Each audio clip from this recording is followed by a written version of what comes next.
दोस्तों, पहले के युग में कहा जाता था कि प्यार किसी को भी किसी भी उम्र में हो सकती है, चाहे वो बच्चा हो, चाहे वो जवान हो, चाहे वो बूढ़े हो। लेकिन आज के युग में ऐसा नहीं होता है। आज को किसी से प्यार ही नहीं होता है, बल्कि हवस का नशा ही होता है। और ये नशा बूढ़े लोगों को भी हो जाता है, क्योंकि आज की जो कहानी है, इस कहानी में ऐसा ही होता है। एक 50 साल की अधेड़ उम्र की जो महिला होती है, उसके ऊपर हवस के नशा इतनी तेजी से चढ़ता है, इतनी हद तक उसके ऊपर सवार हो जाता है कि वो एक आदमी से प्रेम प्रसंग चलाने लगती है, उससे प्रेम करने लगती है, या उसे कहे तो अपनी जो हवस की चाह है, उस चाह को पूरा करने लगती है। लेकिन जब उसकी इस हवस की कहानी उसके परिवार वालों को पता चलता है, तो एक ऐसी घटना घट जाती है जिसके बारे में जब आप लोग भी सुनेंगे तो आप भी हैरान और परेशान हो जाएंगे कि आज के युग में जवान तो जवान, लेकिन जो बूढ़े लोग हो रहे हैं, उनको ये सब चीजों को पूरा करने के लिए वो लोग भी किस हद तक जा सकते हैं। तो आइए जानते हैं इस घटना की पूरी जानकारी इस वीडियो के माध्यम से, क्योंकि आज की जो सच्ची घटना है, ये घटना रोचक तो है, साथ में मनोरंजन भी है। इसके अलावा आपको बहुत सारी सबक और सीख भी देगी।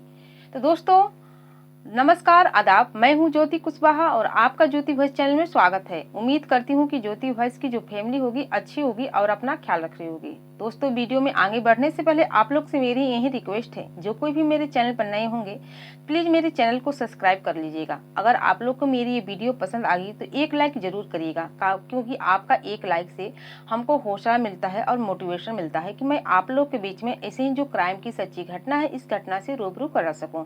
तो चलिए ज्यादा देर नहीं करते हैं, आखिर ये घटना में क्या होता है, घटना कहाँ की है, ये पूरी जानकारी मैं आपको इस वीडियो में विस्तार से बताऊंगी। तो दोस्तों, आज की जो सच्ची घटना है, ये घटना केरल से निकलकर सामने आ रही है और आज की सच्ची घटना यहीं की है। और ये घटना 11 फरवरी 2025 की है। ये सच्ची घटना आपका केरल के एक अनपुजा जगह पड़ता है, वहाँ का है। वहाँ पर एक परिवार रहता था। उस परिवार में पति पत्नी रहते थे। पत्नी का नाम होता है अंशुमन और जो पति होता है उसका नाम होता है कंजुमन। इनके दो बच्चे होते हैं, एक बच्चे उसके साथ रहते हैं, दोनों के साथ। एक जो बेटा रहता है बाहर रहकर पढ़ाई कर रहा होता है। इन जो घर परिवार में 3 लोग रहते हैं, तीनों की जिंदगी जो है अच्छी खासी चल रही होती है, किसी चीज की कोई कमी नहीं होती है। लेकिन इस परिवार की जो महिला होती है, जो कि जिसकी उम्र 50 साल के आसपास होती है, यानी कि वो बूढ़ी महिला होती है, उसे अब ऐसा लगने लगता है कि उसके ऊपर जो हवस की नशा है वो सवार हो जाता है और एक अलग ही उसके मन में चाहत जाग जाती है। उसे ऐसा लगने लगता है कि शादी के इतने साल बीत गए, फिर भी उसे वो सुख नहीं मिला जो कि मिलना चाहिए था। इसी की तलाश में इसी चीज की तलाशने लगती है, ढूंढने लगती है और गैर मर्दों पर अपनी जो नजर है वो लगाने लगती है। फिलहाल कुछ ऐसा होता है कि आजकल के युग में तो आप देख ही रहे हैं कि सोशल मीडिया का जमाना है। लोग तरह तरह की वेबसाइट चलाते हैं, फेसबुक चलाते हैं, इंस्टाग्राम चलाते हैं। उसी के जरिए वो महिला फेसबुक चलाने लगती है और फेसबुक पर 1000 लोगों को देखती थी। एक दिन उसकी नज़र उसी के पड़ोस में रहने वाला एक आदमी होता है, जो कि वो भी बूढ़ा हो चुका है। तो उसकी भी उम्र 50 से 55 साल के आसपास होती है। जैसे कि महिला होती है, इस महिला का भी पति की उम्र 55 साल के आसपास होता है। इसलिए जो चीज चाहती थी उसको करने में समर्थ होता है, क्योंकि वो भी बूढ़ा हो चुका था। इसी बीच उसकी नज़र उस आदमी पर पड़ती है। उस आदमी को देखकर ये पहचान जाती है कि ये तो उसी का पड़ोसी का रहने वाला है, जिसका नाम होता है नीरज। नीरज से जब वो देखती है तो पहचान जाती है और सोचती है कि क्यों ना ये भी अपने घर में अकेला है, इसी के साथ अपनी इच्छा को पूरी किया जाए, इसके साथ मेल मिलाप बढ़ाया जाए। क्योंकि जो नीरज होता है वो अपने घर में अकेला होता है, उसके 2 बच्चे होते हैं, वो भी बाहर रहकर कमा रहे होते हैं। जो पत्नी होती है कोरोना काल में उसकी डेड हो चुकी होती है, जिसकी वजह से वो महिला उसको फ्रेंड रिक्वेस्ट भेजती है। जब वो नीरज इस महिला को देखता है तो भी पहचान जाता है कि ये उसी की पड़ोसी है। वो भी उसके फ्रेंड रिक्वेस्ट को स्वीकार कर लेता है। अब दोनों में बातचीत होने लगती है फेसबुक के जरिए, चैटिंग के जरिए। अब बातचीत होने के दौरान इनकी बातचीत इतनी ज़्यादा हो जाती है कि दोनों अपना अपना नंबर भी शेयर कर देते हैं। जब अपना नंबर शेयर कर देते हैं तो वीडियो कॉल, ऑडियो कॉल, दोनों की बातचीत होने लगती है। और बातचीत इतनी ज़्यादा बढ़ जाती है कि अब जो नीरज होता है उसको ऐसा लगने लगता है कि उसे असमा से उसे प्यार करना चाहिए, क्योंकि वो उसके साथ दोस्ती बढ़ा रही है, उसके नज़दीकी आ रही है। इसी बीच वो अपने प्यार का इजहार एक दिन असमा से कर देता है। असमा भी इसी की ताक में रहती है, जिसकी उम्र 50 साल के आसपास रहती है। वो अपनी उम्र भी नहीं देखती है और दोनों एक दूसरे से प्रेम प्रसंग चलाने लगते हैं। और फ़ोन पर बातचीत करने लगते हैं, वीडियो कॉल भी बातचीत करने लगते हैं। लेकिन अस्मा का जो पति होता है, वो जो उसका बेटा होता है, इस बात की खबर दोनों को पता ही नहीं चलती है कि उसकी पत्नी उसके घर में इस तरह से कार्य कर रही है। ऐसे ही कुछ दिनों तक चलता रहता है। अब दोनों की बारी आती है संबंध बनाने की। जो कि अस्मा होती है, उसके घर में उसके पति होते हैं, बेटे होते हैं, तो सोचती है कि कैसे इस तरह से काम किया जाए, कैसे ही अपने प्रेमी के साथ संबंध बनाया जाए, जिसकी वजह से कभी कभार वो अपने बेटे और पति को बाहर भेज देती थी। और जब भी मौका मिलता था तो नीरज को अपने घर बुलाती थी और उसके साथ अपनी सारी सुख को पूरा करती थी, अपनी सारी चाहतों को पूरा करती थी। धीरे धीरे समय गुजर रहा था, लेकिन जो इन दोनों की प्यार की चर्चे हैं आसपास के लोगों को पता चलने लगी, क्योंकि अक्सर उसका बेटा और उसका पति घर से बाहर जाते थे, लेकिन पड़ोसी तो अपने घर में ही रहते थे। जब भी नीरज असमामा के घर आता था तो जो पड़ोसी होते हैं देख लेते हैं। अब पड़ोसी की जब कान में पता चलती है कि जो नीरज है हमेशा असमामा के घर आता है और घर उसी समय आता है जबकि उसके बच्चे और उसके जो पति होते हैं घर पे मौजूद नहीं होते हैं।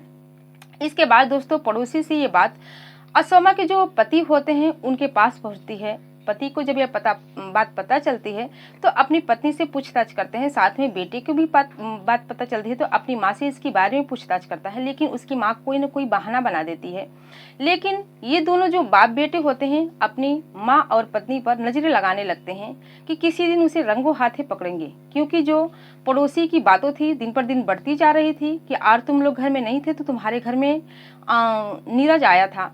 एक दिन वो अपने परिवार पर ध्यान देने लगते हैं, यानी कि असमा पर ध्यान देने लगते हैं, तो एक दिन उसे रंगे हाथों पकड़ लेते हैं। जब वो अपने घर आते हैं तो देखते हैं कि असमा अपनी प्रेमी की बाहों में झूल रही है, उसके साथ गलत काम कर रही है। इस पर दोनों बाप बेटे बहुत ही गुस्सा होते हैं। इसके बाद अपनी पत्नी को, जो असमा का पति होता है, असमा को समझाने की बराबर कोशिश करता है। उस समय तो माफी मांग लेती है और कहती है कि ठीक है, मैं आज के बाद ऐसी गलती नहीं करूंगी। इधर जो बेटे और पति होते हैं समझ जाते हैं कि वो मान गई चुकी है, लेकिन ऐसा नहीं होता है। कुछ दिन तो ठीक ठाक रहती है। इसके बाद फिर वो नीरज से प्रेम प्रसंग चलाने लगती है, उससे मिलने लगती है और उसे अपने घर बुलाने लगती है। फिर इसकी जानकारी उन दोनों को पता चलता है तो अब ये मान लेते हैं कि उसकी जो पत्नी है, यानी कि असमा का पति ये मान लेता है कि जो उसकी पत्नी असमा है वो मानने वाली नहीं है। उसे समझाकर वो लोग थक चुके हैं, लेकिन अपनी आदतों से बाज नहीं आ रही है, इसलिए वो नीरज को ही इस रास्ते से हटाने का प्लान बना लेते हैं। और फिर एक दिन ऐसा ही होता है। एक दिन असमा नीरज को कॉल करती है और कॉल करके अपने घर बुलाती है। चूंकि उस समय ये दोनों का प्लान रहता है, इसी ताक में रहते हैं कि कब नीरज उसके घर आए ताकि अपने प्लान का अंजाम दे सके। उसी समय रास्ते में जिस गली से वो आता था उसी रास्ते में एक तार बिछा देते हैं जो कि बिजली का तार रहता है। उसी समय असमा कॉल करती है, नीरज खुशी खुशी उसके घर आता है, क्योंकि उसी भी ताक था कि कब असमा उसे अपने पास बुलाए और इस तरह का काम कर सके। जब वो आता है तो उसी गली में तार बिछाया रहता है, जिसकी वजह से उसे करंट लग जाता है और करंट लगने के बाद उसकी वहीं पर मौत हो जाती है। क्योंकि इन दोनों बाप बेटों को पता रहता है कि जब वो इस रास्ते से आएगा, जब इस तार में फंसेगा तो करंट इतनी ज्यादा लगेगी कि इसे तड़पने का मौका ही नहीं मिलेगा। और होता भी ऐसा ही है। उसी समय नीरज की मौके पर ही मौत हो जाती है। जब उसकी मौत हो जाती है तो बिजली के तार का जो कनेक्शन होता है काट दिया जाता है, यानी कि उसमें से लाइट हटा दिया जाता है और पूरी चीजें अच्छी तरह से कर दी जाती है। इसके बाद नीरज की डेड बॉडी को दोनों बाप बेटे लेते हैं और गांव से बाहर एक खेत में फेंक देते हैं। इधर असमा इंतजार कर रही होती है कि जो अपने प्रेमी को घर पे बुलाई थी वो नहीं आया, लेकिन इसी बीच सोचती है कि जरूर कुछ काम पड़ गया है जिसकी वजह से वो नहीं आया। इसके बाद उसे कॉल भी नहीं करती है। लेकिन जब सुबह का समय होता है तो पूरे गांव में खबर फैल जाती है कि गांव का ही रहने वाला नीरज, उसकी डेड बॉडी गेहूं के खेत में पड़ी है। अब गांव में हाहाकार सी मच जाती है। पूरी बात ये पुलिस को बताई जाती है, चूंकि ये पुलिस का मामला होता है। पुलिस जब इस बात को सुनती है तो उस डेड बॉडी को अपने कब्जे में लेती है और पोस्टमार्टम के लिए भेज दी जाती है। इसके बाद इसकी छानबीन के बारे में पता चलने लगती है तो गांव वालों से पुलिस को पता चलता है कि जो नीरज था इसका प्रेम प्रसंग, यानी कि इसका चक्कर गांव में ही रहने वाली अस्मा नाम की जो महिला हो उसके साथ चल रहा था। पुलिस को इस पर शक होता है कि जरूर ये प्रेम प्रसंग का ही मामला है। अब अस्मा से इसके बारे में पूछताछ की जाती है तो अस्मा तो ये कबूल कर लेती है कि हाँ, नीरज के साथ उसका प्रेम प्रसंग चल रहा था और उस दिन उस रात वो उसे अपने घर भी बुलाई थी, लेकिन उसके घर पे नहीं गया। उसकी हत्या किसने की उसके बारे में इसकी कोई भी कुछ भी पता नहीं है। इसके बाद पुलिस उसके जो पति होते हैं, उसके जो बेटे होते हैं, उन दोनों से पूछताछ कर ले। जब पुलिस अपने पूछताछ करती है तो वो अलग अलग रहकर बयान बदलने लगते हैं। इनकी बातों से पुलिस को कुछ शक हो जाता है। इसके बाद अपनी तरीके से उससे पूछताछ करते हैं, पूरी जबरदस्ती से दोनों से पूछताछ करते हैं, तो दोनों अपनी अपनी सच्चाई कबूल कर लेते हैं और पुलिस वालों को बताते हैं कि हाँ साहब ये सच है, मेरी पत्नी का उस आदमी के साथ यानी कि नीरज के साथ गैर संबंध था। उसके हमेशा उसे अपने घर बुलाती थी और उसके साथ शारीरिक संबंध बनाती थी। हम लोग समझाते समझाते थक गए, फिर भी उसे नहीं माना। तो हमें यही उचित लगा कि मैंने तो अपनी पत्नी को समझा दिया, लेकिन वह फिर अपनी आदत से बाज नहीं आ रही है। इसीलिए मैंने नीरज को इस रास्ते से हटाने का प्लान बनाया और इस तरह से काम किए। इस वजह से जो पुलिस होती है दोनों को अपनी कस्टडी में लेती है, गिरफ्तार कर लेती है, क्योंकि दोनों जो कातिल थे अपना जुर्म कबूल कर लिए थे, हत्या भी कर दी थी।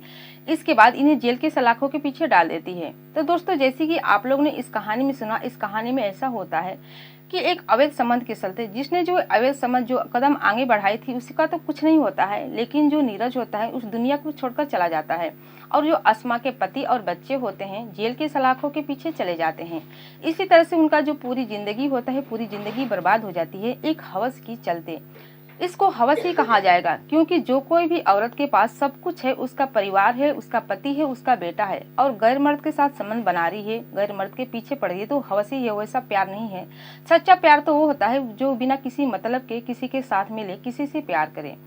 लेकिन ये जो 50 साल की महिला होती है उसे हवस ऐसा चढ़ जाता है कि सब कुछ बर्बाद कर देती है। बाकी आप लोग की क्या राय है इस घटना के माध्यम से, आप अपनी राय हमें कमेंट सेक्शन में बताइएगा। और ये घटना, ये कहानी सुनाने का उद्देश्य आपको दुखी करना, परेशान करना नहीं है, बल्कि जागरूक करना है, सचेत करना है कि आप भी सावधान हो जाइए, सतर्क हो जाइए और अपना और अपने परिवार का ख्याल रखिए। जाते जाते मैं आप लोग से ये भी कहूंगी कि जो कोई भी मेरी वीडियो जहां से भी देख रहे हैं, अपना नाम और अपनी जगह का नाम कमेंट सेक्शन में जरूर बताएं, ताकि आने वाले उन दर्शकों का नाम ले सकूं और दिल से धन्यवाद कह सकूं। फिर मिलती हूँ अगले दिन नई कहानी के साथ, नई घटना के साथ। तब तक के लिए जय हिंद, जय भारत।